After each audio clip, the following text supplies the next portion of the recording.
What's up, everyone? Welcome in to a special live edition of Enter the Jungle, my God, the Bengals stink edition. Andrew, it's wild, and I've been back in Cincinnati for about 12 minutes. No lie, the moment I got back into the house, came down here, boom, it's time to go live. So we have I don't want to say fun show because it's not fun talking about a crappy team, but we have an interesting show planned for you. We'll answer some of your questions as well because, well, we might be looking at the worst 2-2 team in NFL history, Andrew, at this point with the way they've played over the past couple of weeks. How are you doing? Most importantly, how are you doing? I'm already seeing the mock drafts, James. Like Oh. teams 500. Technically, I don't know. It's heavy, right? Like because it's so early in the season. So early in the season. I wouldn't wish anybody, any fan of any team, to feel this defeated this early in the season. Where's the path from here? I guess we'll be discussing that. When they're 500. Right. Like it's such a unique spot to be in. And yet I'm not trying to, when I say that, I'm not trying to say, oh, glass half full, they're 500. I did that article yesterday. I was like, what an opportunity for the Bengals going into Monday night. They can get to 3-1 and be tied with the Steelers first place in the North, 2 games above the Ravens going into this gauntlet that includes the Lions, Packers, and Steelers on a short week. You're like, man, this sounds like if you could get to 3-1, and they didn't even get to more than 3 points, let alone 3-1. Right. I just so we're going to dive into Zac Taylor. That's a big focus of today's show. And keep the comments coming because once we wrap up the show like we do with our live episodes of Enter the Jungle, we'll answer some comments on the other side because I know you're fired up as a fan base. You should be. I think a lot of people were. I saw multiple viewers of this channel of Locked On on multiple flights because I had 2 different flights today, Andrew. And guess what? They're all like, but we appreciate you guys coming and supporting us. And what do you say, Andrew? Think we get this show on the road here? Just a reminder for everyone, we're going to pause. I'll even put a little banner here, a little helpful reminder banner. Look at that, James, the little ticker going across there. Look at you. We, while we do this live, yes, we're live, but we do take this as an opportunity to record our segments that are going to be on FanDuel Sports Network Ohio. So when this little ticker's up, we'll just be recording. We're not ignoring you. We're just trying to get the content together for other outlets. Yeah, for other outlets. I also have something I'm not going to hit on Jake Browning a ton today, but I am going to be literally sitting in this chair doing something for tomorrow about Jake, what I would do at quarterback, what the Bengals should do at quarterback. Not that we won't hit on it a little bit, but just so you know, that like long form thought is definitely coming down the pike and is scheduled. James likes to hoard all the fun topics. Like, oh no, that's not Enter the Jungle. That's James' topic. Well, no, that's mine's. Well, if they listen to me, then it's going to be a short shelf life. That's right. Because they'll have already made the move that they should be making. There's the spoiler. There's the spoiler for you. Because nobody's got time for whatever the hell we watched the past 2 weeks. All right, let's dive into this now. My goodness. I asked, so Big Play, obviously we're partnered with Big Play. This is a Big Play show. This is just full disclosure. And they're Cleveland-based, really good company, and I love working with them. I asked them like an hour ago, like, how the hell do y'all do this? Because they haven't had a quarterback in my lifetime, right? How do they? And you know what they did? They sent a little garage beer. They sent a little garage beer logo, and I get it because that's something I think we may all need at some point if we keep watching this. It's not just one, anyways. It's a lot. Yeah. There's a lot wrong. Let's dive into it. All right, I'm already 4 minutes in. When I crack open the beers, I need to hydrate. I was so dehydrated. I didn't drink enough water today, Andrew. All that high travel. altitude. Look at you. Honestly, I didn't even feel that. Like there were multiple writers like, yeah, I felt it. Don't get me started. It hits me. Does it? Oh, yeah. I'm glad you didn't come then. I would have made fun of you the whole time. That would have been awful. I would have been miserable. I was going to make jokes about certain players. Hey, maybe that's the final segment. No. Yeah. Me making fun of you for, Anyway. All right. We'll record the first segment. We'll pause. We'll answer some questions. Read your comments. Yep. All right. Ready to go? Ready. All right. 3. The Bengals might be awful. Thoughts on Zac Taylor, everything that's transpired over the past couple of weeks, and where they go from here. That and more right now on Enter the Jungle. Hi again, everyone, and welcome into Enter the Jungle. I'm James Rapien. He is Andrew Fox Miller. Make sure you check us out every single Tuesday on the YouTube channel Cincinnati Bengals Talk weekly on FanDuel Sports Network. And win, lose, draw. And the Bengals have done a lot of losing over the past couple of weeks, Andrew. We are here for you. We appreciate you watching and listening. Let's dive in and let's dive into as we crack open our garage beers and sit around the Lakespur marketing campfire and look at our FanDuel bets. Look at that. This has to start somewhere. And I think it starts much like it did last week. It does start with Zac Taylor. And the reason why it starts with Zac Taylor is because they were supposed to rebound after Minnesota. That was supposed to be like Jake's first start. We had some turnovers and it really snowballed quickly, but we're going to bounce back. We're going to play better because we're a better team. And guess what? I bought it. I'm the idiot that thought they were going to have a good performance in Denver. Not win, but I thought they were going to have a good performance. And so when they go out there and they have double-digit penalties in the first half, and they're down 21-3, and they're not going for it on 4th and 2 at the 8-yard line on the first drive of the game when they could really see some momentum. Well, I start and I'm looking at Zac Taylor, and I see undisciplined football. I see struggles on offense that shouldn't be there when you have the guys they have. I see a defense that was struggling with communication really throughout the game. I don't think the Denver offense is that good, and they put up 28 really easily and had career nights. Multiple guys did. This is a train wreck, Andrew, and I do think it starts at the top with Zac Taylor. Yeah, and we said it last week. I also did not expect them to win that game. I don't even know that I expected a completely different team than what we saw against Minnesota. I just expected in certain areas for them to win, in whether it's improving in a certain position group or players that actually show up. And it just feels like the hole digs deeper. I don't even know what to make of it. I mean, never mind the penalties. By the way, we'll talk a little bit of positivity here. That first drive felt better. I didn't love that it ended in a field goal, but it was points on the board. And then it was just a complete collapse. It was almost comical. The amount of flags, the amount of penalties on both sides, really. But really for the Bengals, I can't fathom having over a week to prepare to answer to that game against the Minnesota Vikings. And that is what you came up with. I can't understand that. It's such a worse. To me, the Denver loss is so much worse than the Minnesota loss. For sure. In Minnesota, it's like,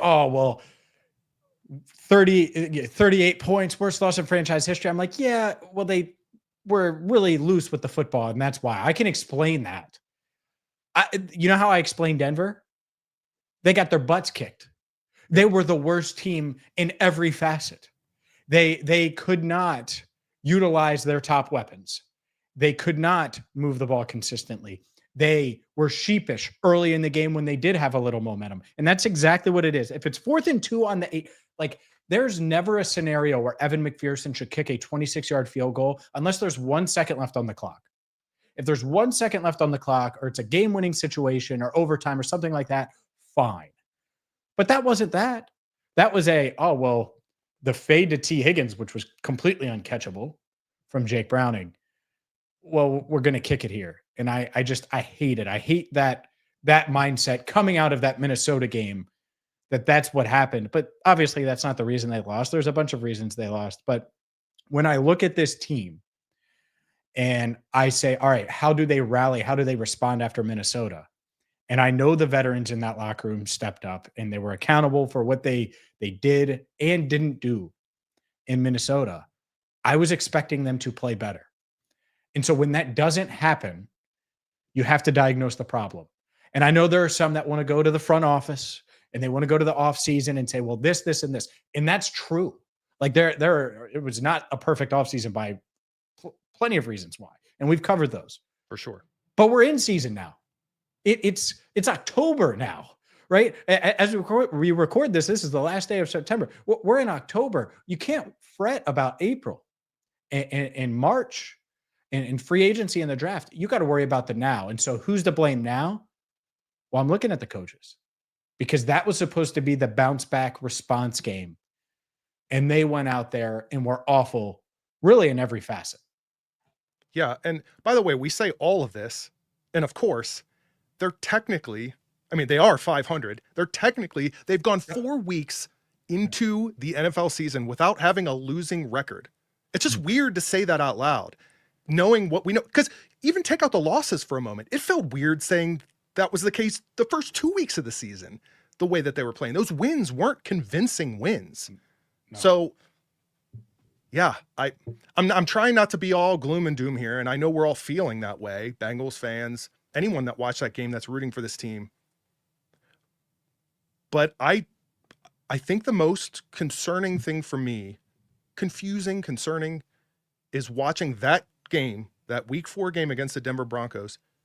And yeah, you can point at Zach, of course, among other things, but ultimately what that product was that was out on that field, I don't know what to make of it. There's no identity. There's no singular thing that you can really lean in on it. Yeah, improve the run game. But what about everything else? There's so much. It's chaotic. It was absolute chaos. And I've never experienced anything quite like that. I actually am not going to talk about the run game once this week. And if I do, I'll donate $100 to your favorite charity. I'm sick of yours. Okay. I'm sick. Let me go start up a charity real quick. Go on. I'm sick of talking about the run game now. You have Jamar Chase and T. Higgins. Yeah. I'm done. I'm so done with this. If Jake Browning is not capable of getting the ball to these guys, then find someone who is. If Zac Taylor is incapable of giving Jake Browning the right plays and the right calls, I thought you were going to say because Zac Taylor is capable in of the right the situation. Like, technically, he might be. There's no way Zac Taylor would have missed Jamar as much as Jake Browning did on Monday. Right. Jamar was really good. That's why he was so frustrated. And that's what I think is something that the Bengals got to figure out right now.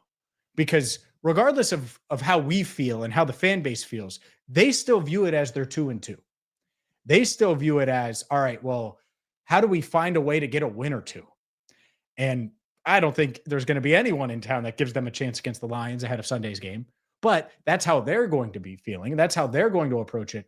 Well, guess what? You're not going to beat anyone if you can't get the ball to Jamar and T consistently. And T. Higgins had 6 targets. 2 of those were completely uncatchable, where the end zone 3rd and 2 on the first drive. He has no shot. You got to give him a chance. But 3 catches, 32 yards. Chase Brown had 3 catches, 31 yards. Jamar, 5 receptions, 23 yards. It's just those aren't numbers that should be there for those guys, especially T and Jamar. They need to have 100 yards a week, 8 to 10 catches a week. Like that's it. Like that needs to be your offense. And so how do you figure that out? How do you find a way to get the ball downfield? How do you find a way to get some explosive plays?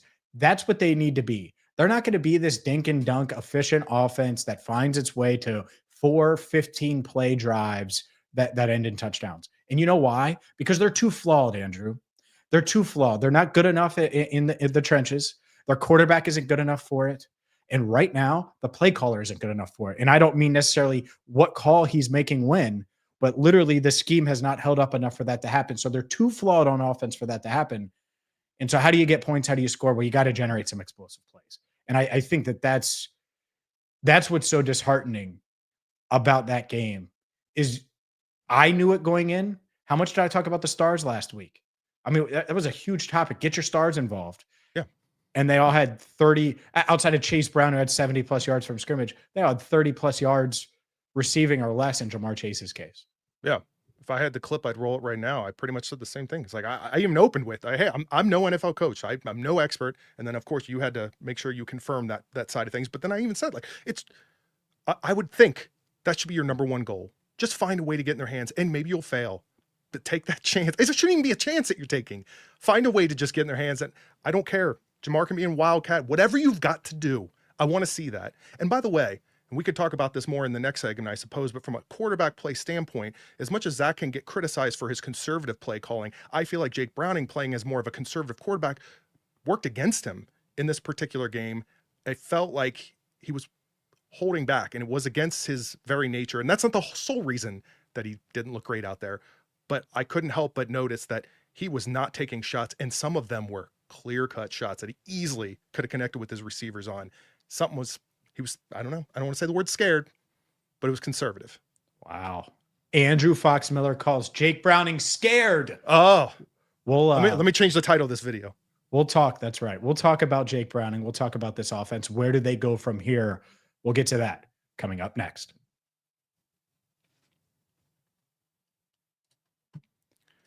What's up, everyone? That's one segment down. We have plenty to get to here on a special live edition of Enter the Jungle. Appreciate you watching, whether it's on X, whether it's on YouTube. Make sure you check us out on YouTube, by the way, where we're close, Andrew. We're close to that 60K.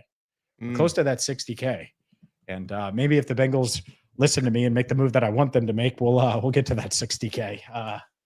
I'm trying to I'm stunned at how I'll say how crappy this offense has been. I'll be honest. And I know the Denver defense is that's good. the sound of us losing sponsors because you used the word crappy. Yeah. No, I thought about it. I was like, I should go crappy. I should say crappy here. Boy, oh boy. Hey, Chase Brown averaged 4 yards a carry. Yeah. All that talk. Chase Brown, is he better? No run game. Like I fell victim to it too. Come on. That's not what they're supposed to do. They're not there to. They're not going to run the ball 1,000 times. It's just not them. I'm just looking. I'm just going to be throwing up comments as I look because I was looking for a few questions and things, and it's just a lot of people echoing what we're saying here. I mean, what everyone's saying here, which is, everyone's just kind of it's just dejected. It's I actually think this is an interesting one, by the way, from a division standpoint. No doubt. I can't help but think about that. Like, you talk about windows, and it's guess like, who's going to win the division? I know where the odds are. I haven't even looked at them, but I know who's going to win it. It feels pretty darn good at that point. Also, real quick, I'm gonna address this. I'm not brushing anything off. The point is the front office, whatever they did, and now it's October.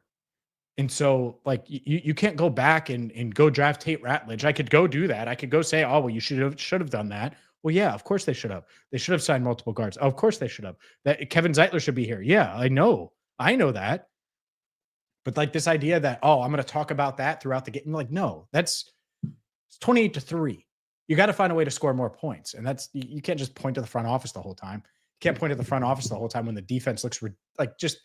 There were so many times yesterday, Andrew, where the defense was lost right before the snap and like communicating and like talking. At one point, you had DJ Turner screaming across the field to another guy. Like the communication issues were definitely on full display. And I get it. It's loud there, but come on. Yeah. Come on. And I don't know if you got wind of this, and I'm not sure if they talked about it in any of the press conferences afterwards, but on the broadcast, they did mention, and I'm not excusing by any means, but they did mention there was some issues with Jake Browning and his helmet and the communication there in that first half. I don't know to what extent, but there was something clearly wrong based on what they were referring to in the broadcast, but I didn't hear much coverage of that after the fact. I mean, Marvin Mims, 16-yard rushing touchdown, communication issues. Mims, he had that. There was a quick little screen to him early in the game, and he got a first down out of it. And multiple people in the booth were like, oh, well, it's going there. And no one went over with him. And no one tracked it. And it was it was the easiest first down ever. And so what's interesting, at least in my mind, is like, all right, well, Denver, and I don't think Denver's offense is that great. I think they're fine, but I don't think they're that great. Why can't the Bengals be good enough to generate those kind of things for Jamar? Like Jamar's longest catch was 10 yards. That should never it doesn't matter who's guarding him. That should never be the case. I don't care if he has Patrick Surtain, Denzel Ward, and prime Deion Sanders on him. Jamar should have a catch longer than 10 yards. And when he doesn't, that means something's wrong. Like you're doing something wrong. So they got to fix that for sure. A lot of people are talking about the fact too that that second half, it was it was so static. The score like never changed. Like everything that happened was in that first half for the most part, right? I mean, it was like that. Yeah, Any team that's average could climb their way out of this based on how Denver is, staying put with not putting anything else up on the board. Yeah, well, that's why you don't punt. And Zach didn't like me asking it, I'm sure. But early third quarter, you're at your 38-yard line. It's 4th and 2. You're down 21-3. You haven't been able to move the ball. Like, go for it. Yep. Like when you're facing the 3rd and 2, already say in the headset, hey, just so you know, we're going for it here if we don't get it. And that's the mindset. And that should be. And that needs to be their mindset as we look ahead to Detroit. Like, you have to be aggressive. You have to force the envelope a little bit just to apply some pressure on the opponent. Like, Denver just kind of went through the motions and won 28-3. Yeah. Like, that is scary if you're an NFL team and that's the case and you're supposed to be at or near their talent level. I'm seeing a lot of great questions. I'm queuing up for some of this we may address during these segments. Everything from, opinions on Zach and job security, any answers for any quarterback that we could bring in, hiring. Actually, I do want to ask this one because while it's on the top of mind, hiring Burrow as a player coach. I'm only throwing this out there because when is Burrow going to be back on the sideline? Because I thought about it during the game. Like, how much? I'm not saying it's going to solve everything, but having him out there when Browning was playing last time and being able to have conversations with him and work through things, I think maybe was helping more than we realize. I mean, having him out there to throw the ball to Jamar would have Jamar in a better. Talking about morale. Communication. I'm talking about injured Burrow right now in a on a walker and a scooter, whatever you want to say. I bet you Jamar would have had to catch longer than 10 yards. And Joe is out there wheeling around and he's dealing it. And Jamar up the. No, all right. I'll stop. Yeah. You're not. All right. Let's go. At some level, you're not wrong. At some level, you're not wrong. 10 yards. That's crazy to me. It's Jamar Chase. Like, we're not talking about. All right. We're 10:41 in, by the way, just so you know. Yep. Right, ready? Yeah. Oh, yeah. Let me change the overlay here.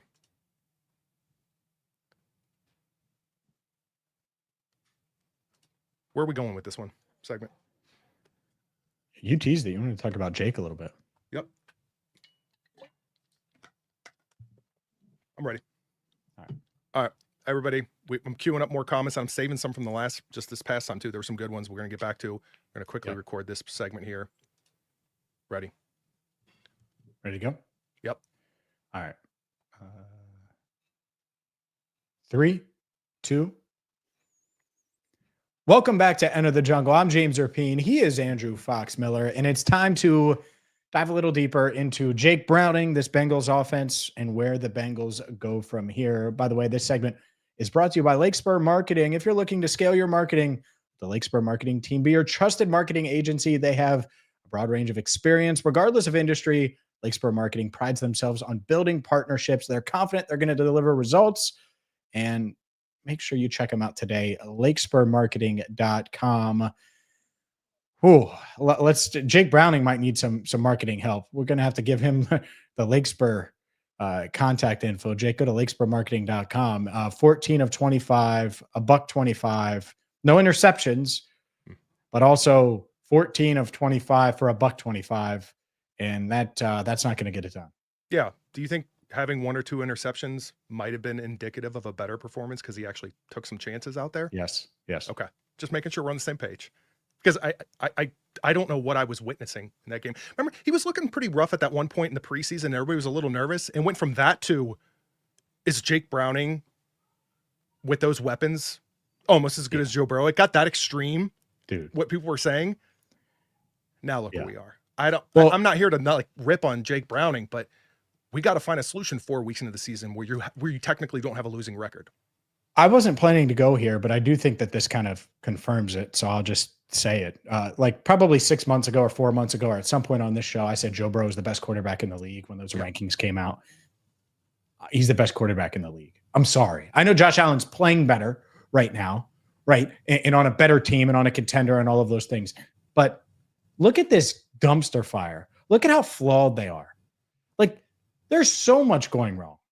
And it's a tough spot for Jake to be in because it's not like outside of his stud receivers, which is a big plus. But outside of that, it's like, all right, well, the offensive line has been meh to bad. Like at best, it's been meh this year. But a lot of when Jake's been in, they've been bad. The scheme and the play calling, none of that is working. So it's a tough spot to be in. But my goodness, it's just, to me, it's shocking that this team that I watched in camp, this team that I thought was pretty good, and then what happened to two teams like the Minnesota Vikings have no chance of winning the Super Bowl. And then you go to Denver, and maybe Denver has a little bit of a chance because the AFC's open. Like, I don't want to completely cross them off as a Super Bowl contender, but I don't think they're one of the top teams in the league. And you get your doors blown off, even though you don't turn it over. I would much rather it be the other way. Sling it, push the ball down the field. Honestly, screens and deep balls. I'm fine with that. And maybe it's not Jake Browning. He's not best suited for that, but that's your personnel. You do the high leverage. Hey, there are a lot of baseball players that either swing for the fences or strike out. Maybe that needs to be the Bengals offense, as weird as that sounds. My head was spinning so much after that game. I'm still not quite sure where to look. We talked about Zach and we're talking about Jake Browning. Mm-hmm. But while we're talking about receipts, I'm going to quickly read this quote. And I don't know, from an edit standpoint, I may flash this up later, but I'll read it to you for now. This was Duke Tobin during the NFL Combine. Quote, "We have a darn good offense. People complain about our offense. The offensive line is half of our offense, and our offense produces points. And we produce points at a high level in the league. So you can tell me half of our offense is bad, but yet is still at the top of the league? I don't believe you. Can we get better in spots? Yes, but I don't accept the fact that we're grossly flawed there." Again, he's not trying to say Duke is at fault and Zach's not doing what he can with the personnel. It's a lot of things. But Duke is at fault. I'm not saying he's solely at fault. Sorry, I should clarify. But I'm highlighting this quote because of the mindset they had going into the season, and going back to your point, everything he just said there maybe would have passed. Maybe if Joe Burrow was still out there on that field. And that's insane to think about. Yeah, that's why all offseason I was like, go get 2 starting guards. Not 1, but 2. Oh, it's weird it's a weird guard market, right? And there's not a lot of free agent guards. Well, Kevin Zeitler's out there. Put your pride aside and realize that Kevin Zeitler, who you drafted, and yeah, there might be some stuff, it's some drama behind the scenes, whatever. Put it under the bridge and realize that you're bringing Kevin Zeitler, he's going to help you. And I don't understand how they don't see why that's such an issue. It was a huge issue for Joe. Joe's just so good that he's willing to take those hits, and he's willing to deal with it, and he's willing to make everyone around him better. And so, yeah, I saw some of the, well, Jake and this offense, they're going to be fine without Joe. And in the back of my head, I was like, I don't think people realize how good Joe is. Now, I do think that Zach and this offense should be getting more out of a Jake Browning-led offense. I also think Jake Browning is not playing even competent football right now. I thought he was awful on Monday night. I thought he was far worse against the Broncos than the Vikings, because it was all passes that a third stringer in high school, like outside of the deep ball to T, like those are the passes you want that guy to make, because you don't want him to cost you the game. Well, you're going to need Jake to make some passes to get these playmakers involved. And it's tough. And we haven't even hit on the defense. They have no pass rush, none. They need Shamar Stewart back desperately, because he's the only other player on this defensive front that has a pass rush win rate in the double digits. He's at just over 14%. Trey Hendrickson's at 20. Everybody else, Osai, Murphy, any of the defensive tackles, all in the single digits. Yeah. Not only that, I don't know. Talk about pass rush. I don't know how to explain a lot of things. Maybe we'll do a video on Cincinnati Bengals Talk on YouTube trying to explain some of this. I know we had Mike Santagata talking about a few things. This could be a topic for him down the road, but why is Trey Hendrickson dropping back into coverage so much? Is it like he's got one thing he's very, very good at, and at times I understand he can't just do that all the time. What is happening? So it's these little things that are creating this chaos once again, and I can't wrap my head around it. I can't. You know what I can wrap my head around, and I fully believe, the odds. We're going to get to the week 5 odds with the Detroit Lions coming to town. We'll do that coming up next. Ooh, we're at 17, dude. 1740. I could take out me reading that statement. You know what I mean? Like that was I know, but I'm just letting you know that we're going to be quick here. What's up, everyone? We're going to get to some of your comments coming up. We appreciate you being here. It's I agree with this. They need real team structure. I agree with that. Like that initial statement. I'm not going to be able to read the whole comment, William, but that part of it makes sense. I do think they need structure. They need identity. It's week 5. What's their identity? I think huge part of it. Their identity should be what their identity should be right now is we have the best receiver on the planet and a top 10 receiver, and we have multiple playmakers, and we have an offensive-minded head coach, and we are still going to be able to out-scheme you, out-think you, outplay you on that side of the ball, and then this defense is going to be young, scrappy, and they're going to make plays when you need them, like Demetrius Knight did. Like, that's what they should be. That should be their identity. That should be the vision, and it's clearly not right now. It's chaos. So that's what it should be. I think that's the blueprint to winning. But my goodness, they've scored 13 points in 2 games. 13. And 7 of those were garbage time when the game was well over. September is gone. Let's move on. Well, funny you should say that because we're about to talk about the odds for the week 5 matchup with the Detroit Lions. I mean, it's still September technically for like 6 more hours. Yeah. That's why we're live. We didn't want to do an October video talking about September. That's right. A lot of months talk. How so? No, we just mentioned September and October. I've done it. I'm not saying. Yeah, you're right. Okay. Let's talk odds. Yeah, let's talk odds. I wonder if I should pull that up. Yeah, let me pull up the odds here. Screenshot of the odds.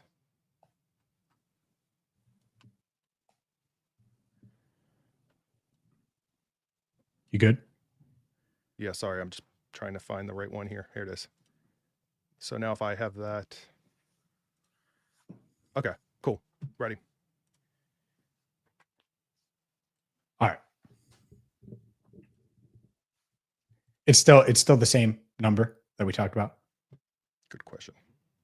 I thought that's what you were checking. I know. I was just making sure. I just trying to get the image up there. But yeah. My bad. Question. My bad. No, it's fine. No, I am curious though. Yeah, no, it's 10.5 at the moment. So yeah. Just gave it away. Yeah. You don't understand. Live. All right. Ready? Ready. Oh. 3. Welcome back to Enter the Jungle. He's Andrew Fox-Miller. I'm James Rapien, and it is time to look at the Week 5 odds. And for the first time, Andrew, since 2020, the Bengals are double-digit underdogs at home. These odds courtesy of FanDuel. And FanDuel's got an offer for you that you don't want to miss this NFL season. New customers can bet just $5 and get $300 in bonus bets if you win. That's right. Pick a bet $5. If it wins, you'll unlock $300 in bonus bets to use all across the app. You can use them for parlays, player props, live betting, and so much more.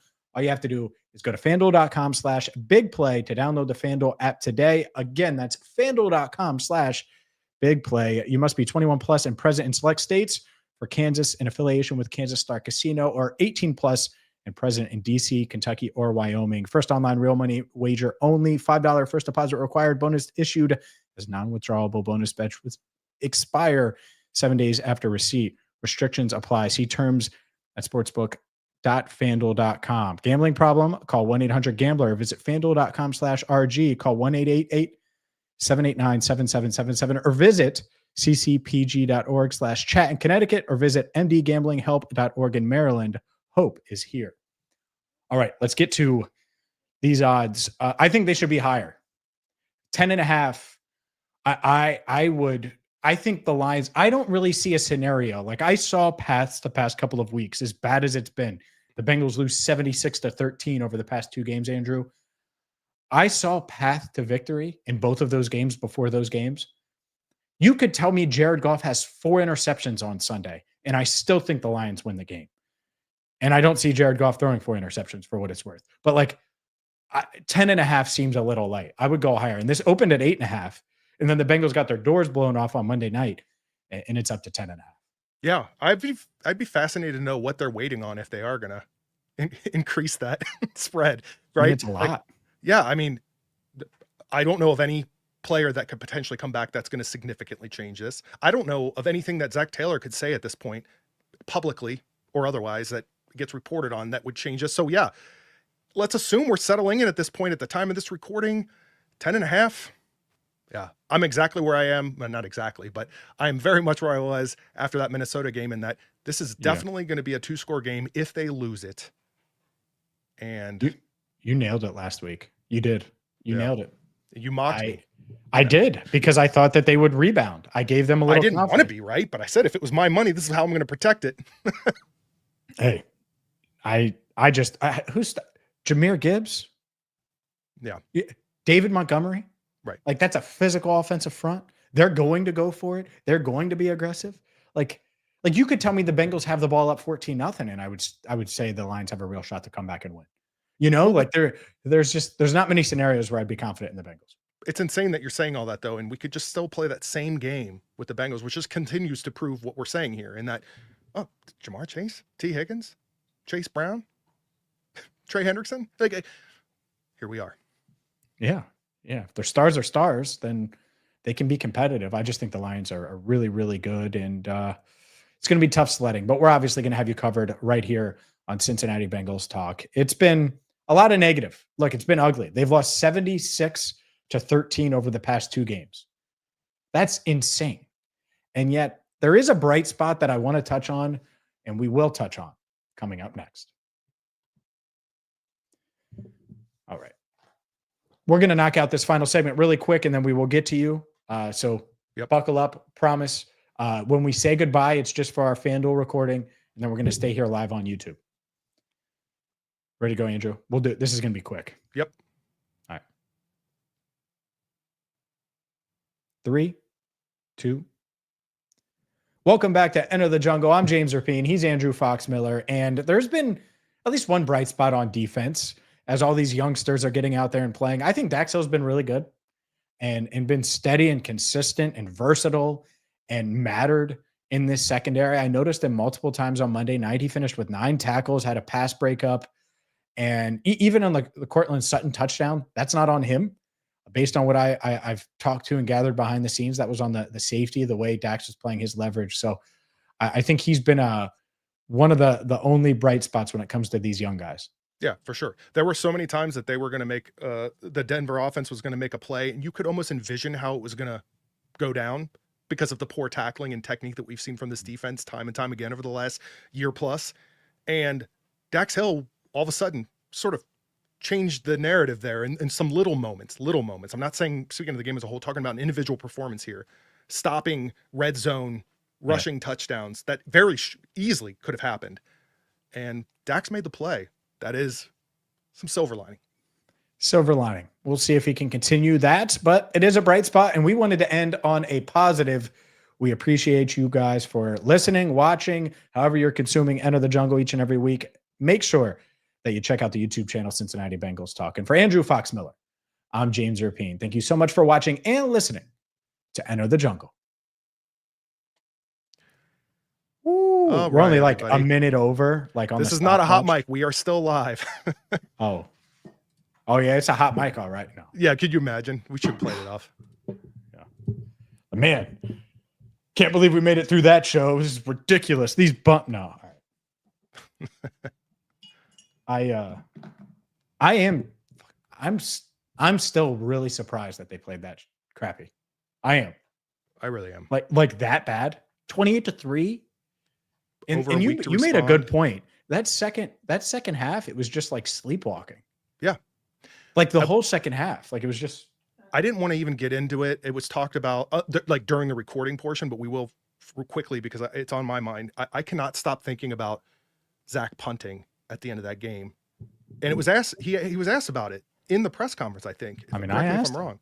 Yeah, it was you that asked him then. Yeah. And you talking about in the third quarter? Oh no, I'm talking about with what, 4 or 5 minutes left in the game. Oh, Like, who cares? Why would you put your defense back out there after all that? The grind. Yes, there's plenty of times he probably also shouldn't have put it. I'm talking about that one specific instance where why not just make a play at this point? Like, but make Jake Browning prove that he can make a play. Why are you going to roll your defense out there who has just been out there way too much? I see what you're saying. Yeah, they punted. They went 3 and out on their final possession. And that was a pivotal moment I saw for people's reactions online of, oh, Zach's quitting. Like that was if anyone was doubting it in that moment, that's what they were feeling from that single punt. In the second half, they punted from their 38, the 49, and the 42. Mm-hmm. Yeah, I asked him about it. I mean, yeah, and he answered it almost like he couldn't get the words out fast enough. He was ready to be questioned about that. If that makes sense. You think he was ready? We haven't talked about this. I don't know. I don't know if he was ready or he went into auto response mode, but it felt like he was very aware of that particular decision in that moment in time. And when he was asked about it, he went into that gear. You want me to go rogue here? I'm uploading it right now. I'm uploading the clip, but it's the audio that I tweaked, not yours. Oh, this morning. I'm going to go rogue. I'm going to play it. Who cares? It's fine. We're live. That particular question. Yeah. Once it gets all the way uploaded. It's almost like it reminds me of something you would see in a movie where someone is like under hypnosis or something. Like it's like he gave the answer. All of a sudden, it was like a switch flipped, and it was just like it just kind of got it out as quick as he could, and it was just that stock answer. Put the defense in a position, this and that, but the game was over. So I led with, for those wondering, asking about the 4th and 2 from the 8-yard line on the opening drive. Oh, the opening drive. They kicked the field goal, and then I follow up. This is 30 seconds. The audio is not great. It wasn't our fault. We tried to do the best with what we had, but it's better if you check it out on our YouTube channel. Yeah, but you'll be able to understand it here. The decision to kick on the opening. Yeah, just to take the points. Make sure we got the points. Again, it's a decision sometimes we've been aggressive with. In this one on the road early on, wanted to make sure we created some momentum for ourselves, so took the points there. And you commented on 4th and 2 from the 38 early in the third quarter. It was 21-3. Just the decision. The backed up 38? Yeah, the 38. Yeah. Just create a stop, get the field position, our defense, get them to stop, and then capitalize on offense. All right, so that was. I didn't process in real time what he said. The backed up 38. Like, yeah, you're 38. I don't care. Like, yes, you should go for it there. Yeah. And the reason I asked about it is because I was critical of him in the real time on Twitter on both of those scenarios. Yeah. I'll be honest with you. The fourth quarter when I was headed downstairs to get ready for the press room, so I didn't even see that punt that you mentioned. But yeah, Zach, it's 21-3. You need a spark. You know what I would like there? I would like just send Jamar on a go and just give him a shot and say, we're going to go for it here and do it. And if it works, great. And if it doesn't, well, it's 21-3 anyway, and you're probably losing. For sure. Let's take a few comments, questions here. I'm looking it over. That audio didn't sound bad, by the way. We did. Yeah, you're weird. We don't have time to make a whole new segment about that, but you know. Yeah. Let's see here. Yeah, Ryan Rico did have a good game. There was that one, he had a couple shanks there, right? But he shanked it at the beginning, man. Yeah. Oh my God. Special teams in general, though, there's still a lot of work to be done. Yeah. Hopefully Charlie's okay. That's a big one. How about Mitchell Tinsley? Yeah. As a punt returner. How about him as a punt returner? No, just I didn't know he was going to go back there. Who knows who it'll be, but like. I didn't know you didn't know that. No, I didn't know who would go back there. Okay. Jermaine Burton's listed as the backup on the. Well, we know. On the depth chart. Well, he was inactive. Yeah, right. Exactly. So if Charlie misses time, I'm sure Jermaine will be active. But is it Mitch Tinsley returning that punt? Or is it Jermaine? I assume since Tinsley has a role on the offense that it would be Jermaine, but you never know. Let's quickly on I know we talked about quarterbacks in general, but in terms of the current roster, I'm going to rephrase this question in that, in terms of the current roster, it's not so much is there one that's better than Jake, although if you feel that way, James, obviously speak your mind on that. But the question is, at what point do you explore that option because you have to do something, assuming you haven't landed anyone outside of the team up at that point? Not to say that it wouldn't still happen, but where do you go deeper than Jake Browning? Does it get to that point? No. Like, not unless he gets hurt. None of those guys are better than Jake. Right. Like, Brett Rippon got here like a month ago. Mike White, who everyone remembers from 4 years ago, was cut by the Bills. He couldn't beat out Mitch Trubisky. And so, like, maybe you could make a case for Mike White, but like, he's living off of that one game. Like, that's really like his legacy game. It's not like he's done a lot since, and he's had opportunities. But yeah, I their quarterback room leaves something to be desired, where there's just not a lot there. And that's concerning. And so I don't think internally that there's another realistic option. Obviously, if there's an injury, they'll have to go with someone. But internally, I don't think there's a realistic option.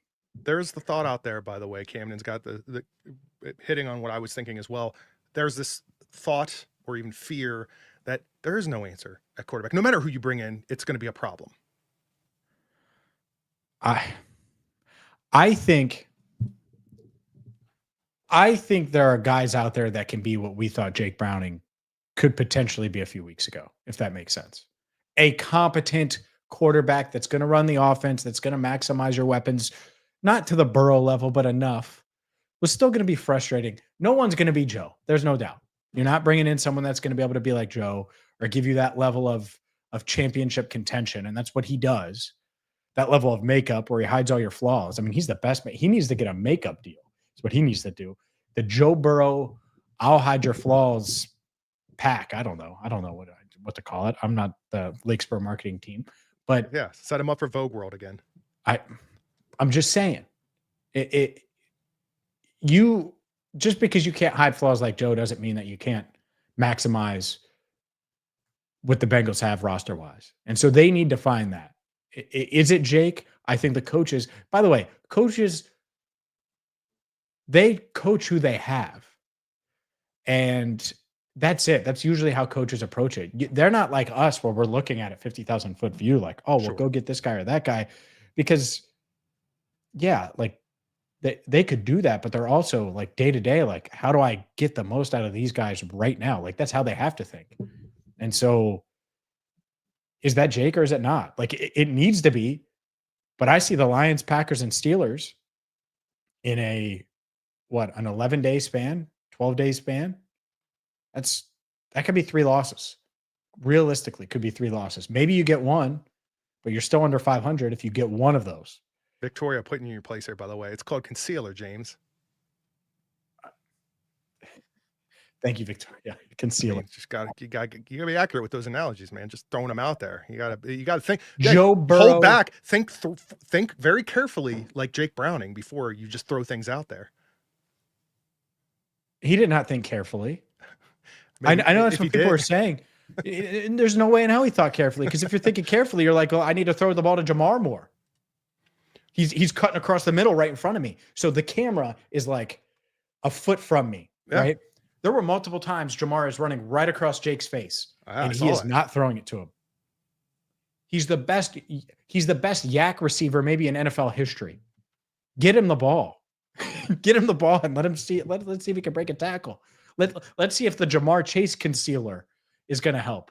Victoria, I appreciate it. I never used concealer in my life. Maybe I should on some of these morning days that I have, or on a day like today when I've had 4 hours of sleep. But yeah, regarding this question, I'm not so much propping it up to get deep and analytical about this by any means, but why were they able to look better with Jake in 23 but not in 25? There's a number of ways you can go with that, but my question about this question is, I don't know that they even looked that great with Jake Browning. Maybe in moments, it's just they're looking that bad now, and that is the way that I would frame that question.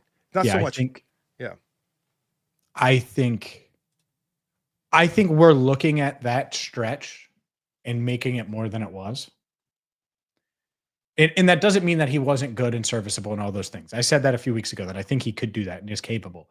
But Were you really confident going into that second Pittsburgh game that Jake Browning was going to get it done? Like into Kansas City where it's really tough to play. Now they held their own in Kansas City, had the lead in the fourth quarter. Did you ever really think they were winning that game? Like I didn't go to that game, just to give you an idea where it was, like where my mindset was. And in the playoffs, I think the playoffs were still in contention if I remember. The point is like it worked, but like there's a shelf life to it. And now there were 7 games of film on Jake last time that all these teams can go over.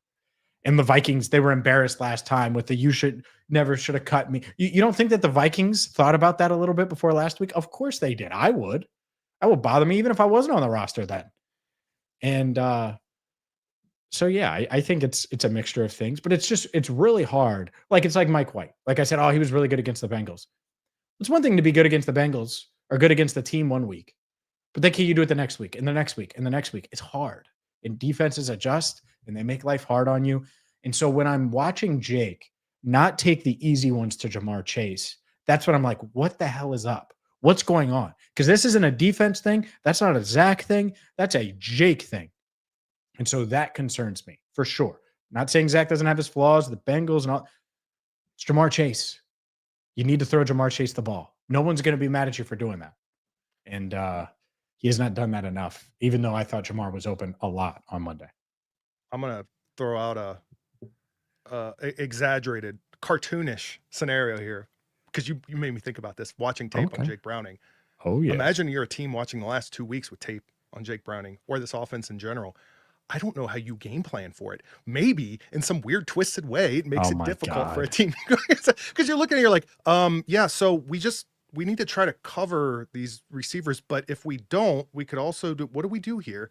And yeah, I don't know how you game plan to that game. Yeah, they've been so bad that how do you game plan? Right. You know what you game plan for. You're game planning to go to the vanilla offense store. And it's just going to be very basic, that's what it was. And a lot of it was Jake's fault, but like, I don't know. Yeah. I get what you're saying. I just got to find some answers. I actually like this one. And maybe this is a good final-ish one, but from a transparency standpoint, how hard is it for you guys to cover a team that you can see what is going to be a horrible season or even one that could be one of the worst we've had in a long time? I kind of like a little like, hey, what's the mindset? Sure. Do you want me to start? I'll start. I try to treat it the same from a work ethic standpoint because that's the job, right? It's really exciting to cover big games and go to big games and talk about big games and cover good teams. I've also covered really crappy teams. Yeah, before Zach was here, I covered the end of the Marvin era. Brutal. Like it was just brutal. And obviously 2019, brutal, but it led to Joe. But then Joe gets hurt in November. And guess what? That was a brutal stretch. And so the last time, I don't think I mentioned it, the specific game in End of the Jungle, when they beat the Steelers, that game that probably saved Zach's job in 2020, they beat the Steelers. It's the Von Bell, Juju Smith-Schuster game. And that was the last time they were double-digit underdogs at home. So like, that's how far it's been, how long ago. But like, yeah, I think that it's your job to do, so you do it. But obviously there's more fun covering a team that has interesting storylines. And I think that's the best. That's the most important thing to me from a professional standpoint is be interesting. And right now, that is not the case. Because if you're not going to be good, but you're interesting, well, at least you're interesting. Like last year, they were 4-8 at one point, but they were damn sure interesting. They were still interesting, and it was a wild ride. So that's what's kind of tough right now is I don't even think like what's interesting about the Bengals. They should be sneaky. They should be good enough to compete with some of these teams, and they just haven't been. Yeah, and I don't know. I put on the thumbnail for this live stream just unwatchable because that was the thing I was thinking about during that game. It kind of ties into this question in that it's the fun factor, right? You can even be a losing team and there are still things to root for, to be entertained by, to enjoy watching. I can't think of really, and we mentioned Dax Hill to be fair, but I can't really think of really anything that was enjoyable about that experience. And that is a problem if you're an NFL franchise. Not to get too deep here with ownership and this and that, but no, you're right. You cannot have a product out there that no one wants to see. And the fact that you have that as of the last 2 games, especially with Jamar Chase, Triple Crown winner Jamar Chase, throw in there T. Higgins, Trey Hendrickson, Chase Brown. He very much has a shot at being a Pro Bowler, but after this start of the season, I don't see the path to that at the moment. My point being that that's the toughest thing. And you talk about storylines. I'm a storyteller. It's why I'm into what I do. And if I find anything that I like about this, it is the challenge of, well, how do you approach this now? How can I do something with what this is and make it interesting? But yeah, find the story, find the thing that is appreciated, whether or not they're winning or losing. It's always difficult, but it's out there. And it's just, the harder it is, okay, it's more of a challenge. And it's going to be a big challenge if they keep this up. Huge, like nothing I've ever seen. But I think they're capable of turning it around. I don't know how long it'll take. I don't expect it to, I'm not betting that they're going to get to the postseason by any means. I'm not talking like that. I'm just saying, can they make it watchable? Can they make it something worthwhile, even if you are just sitting at home watching on the TV? Man. Yeah, they should be able to. But to your point, and I think that's a big one when it comes to like futures of coaches and players and what they do, you got to be watchable. Yeah. You got like the Bengals are expanding the club seating and asking Andrew Fox Miller to move his season tickets and doing all of these things. Yep. Like you keep doing that stuff. Well, it makes sense because you're a winning team. But if you're losing with Joe hurt and you look completely incompetent with Joe out, it changes a lot, and it changes how maybe not change maybe a lot of people are saying, yeah, I knew this is what it would be like. Fine. But man, it changes the perception and how you're viewed as a franchise. And that can't be the case.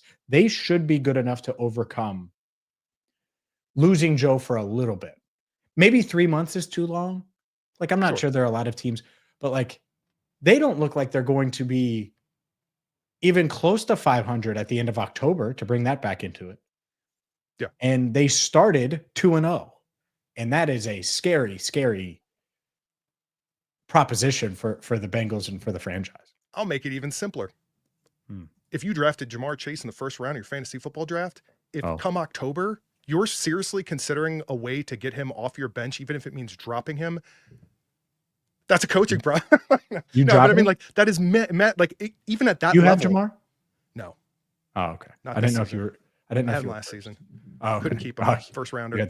You had the good season. Yeah, that's right. But yeah, it's Sky Warrior 2. What? I appreciate it, but what are you doing? How do we win the Super Bowl next year? I can't even think about that. Although that's not even fun right now, and it should be. Sky Warrior, thank you. 1. 2, I'm still thinking about this season. Like the next video on this channel is going to be about this season, and it's not going to be a sell video where it's like, get what you can for this or that. And I think it's exactly what the conversations the Bengals should be having now. I think it's going to drop tomorrow morning. But you think? That's I got to edit this. That's why I said tomorrow morning. Okay, we'll see. So I said tomorrow morning. Okay. All right. Tomorrow morning. Uh-huh. Tomorrow morning. John Kitna, you're in town, coaching Lakota East. Let's go. Let's go, baby. Lions announced they're resting the starters. That's messed up. Relax a little bit, okay? A little bit. You can. That's a good point. Hey, there it is, right there. It might be unwatchable. We're not having fun. So what else can you do? You can choose to relax. It is technically 4 weeks into the season, and you can hope that a professional football team can at least find a way to make something somewhat interesting still this season, this early in the season. That's the least you can hope for, and somehow relax. It's hard to relax when it's 76-13. Yep. In their defense. we knew this would be the case this offseason. I don't know that we did. We knew that flaws would be exposed at some way, shape, or form. It's happened before, especially when in regards to the O-line. We obviously did not know Joe Burrow was going to get hurt. Have the cornerbacks been that bad? Like Cam shouldn't have played yesterday. He was still dealing with the hamstring, and Cortland made him look bad. They just shouldn't have played him. I will say this. You're right about Cam, and we talked about Dax Hill. We could talk about secondary in general, but specific to cornerbacks, I haven't gone back and watched this game. Not that I like do it very in depth, but I do like to go back and see it from another angle, just like certain plays and kind of skim through it. Thinking about the broadcast in the moment, I don't remember thinking about cornerbacks very often. Now, I know there were plenty of big plays. Don't get me wrong. Yeah, Troy had a couple drops that could have been big plays. Like, so, yeah, I just think they don't have a pass rush. I think that's such a like they have no one that can get after the quarterback, like nobody, and and that doesn't mean that corner is a strength, but like, you know, the second best player on the defense is a corner. Stacks. I know who you're thinking is. I'm just thinking if I agree who? or not. Shamar? I'm just thinking that's the only other close one. I mean, maybe in hindsight at the end of the season, but I'm not willing to say that right now. I agree. It's not Logan. For video content we all wanted to hear. Videos are usually less than 12 minutes. Sam appreciates that while we do an hour-long live stream. But no, I know that's not. No, I know. I appreciate you, Sam. Yeah, it's that's the goal. More to come. We're working on some interesting things, I think. Hey, let's give a little. I know it's Under the Jungle, and I know we're going to wrap here soon, but a little teaser, and then this we'll try to be fun. We're going to try to be fun and interesting. We did an exclusive tape review with Bengals Sands on social, Mike Santagana with BengalsTalk.com. If you're a member, you can go and watch that. We've got different tiers. I'm not here to plug that constantly. I'm just letting you know that's how you can watch it if you do see it and you can't see it. Also, I don't know what it's going to look like. I don't know what's going to come out of it. But for the first time ever, I'm traveling to a game with James. Ever. Actually, technically not true when it comes to Packers games. We have gone to a Packers game. You're fully committing to this, huh? I mean, I have some news for you. No, I'm just kidding. Or I'll go on my own, and I don't have a ticket to the game yet, but I'm going to Green Bay. No, we just got to figure out the logistics behind it, which I'll go over with you afterward. But that is true. So see, the pressure's on you now. Pressure's on you to oh man. Can you imagine? Hey, I've uploaded these things. You're going to be like, I don't know how to deal with. I can't deal with it. Oh boy, I don't know how that's going to work yet, but that's why it's good to test it. Speaking of members, Victoria, by the way, you could say we're concealer for the Monday night. There game. You go. Bam. What up, Carlos? As a member, I wanted to give him a little shout out. No, I like that. Okay. Appreciate you, Carlos. Why are we talking? I've seen all these Thanksgiving comments. I know, flexing the game. No, people don't want their Thanksgiving ruined. I'm not even mentally there. I don't even know that I'm at Halloween yet. Like, I barely at Packers. I almost forgot that was coming up. Yeah, I agree. Do you think they deal? I've seen a lot. You know, this is fair. This is a good point. Appreciate it, Chad. But yeah, I've seen a number of people ask, and I did want to flash it up. Trey, what if? Okay, never mind what you would do, James. Knowing what you know about this Bengals team, this organization, at what point are you looking and going, hey, we've got something we could, like something of value here with Trey, and it would be advantageous for us to do. I think they'll get through October. I think they'll get through this stretch of games.